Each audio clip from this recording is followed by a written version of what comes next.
Hello बच्चों, let's read this question. This question says that in the question two statements are given as statement 1 and statement 2.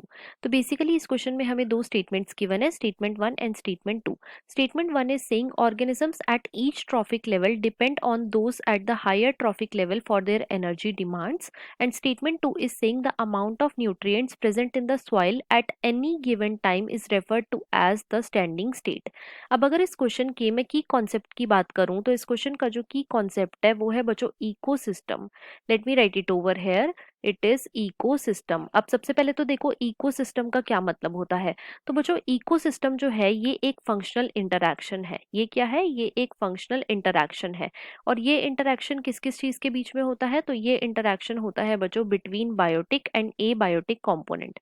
So ecosystem is the functional interaction between biotic and abiotic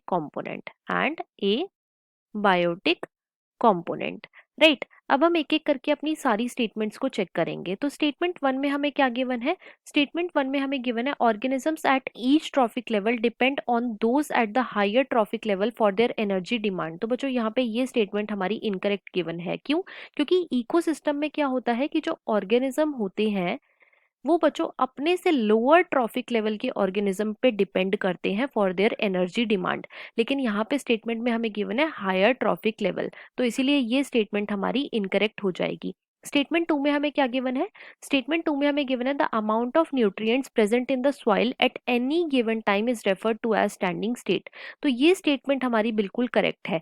standing state का क्या मतलब होता है? Standing state का मतलब होता है amount of nutrient, और ये जो न्यूट्रिएंट है ये बच्चों कुछ भी हो सकते हैं। ये कार्बन भी हो सकता है, ये नाइट्रोजन भी हो सकता है, इट कैन बी कैल्शियम और it can be phosphorus too, right. At any given time उसे हम बोलते हैं स्टैंडिंग स्टेट।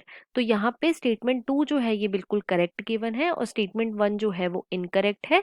तो इसके अकॉर्डिंग जो हमारा मोस्ट अप्रोप्रिएट ऑप्शन है वो है option number 4, that is statement 1 is incorrect and statement 2 is correct. So the final answer of this question is option number 4. I hope you understood it well. Best of luck.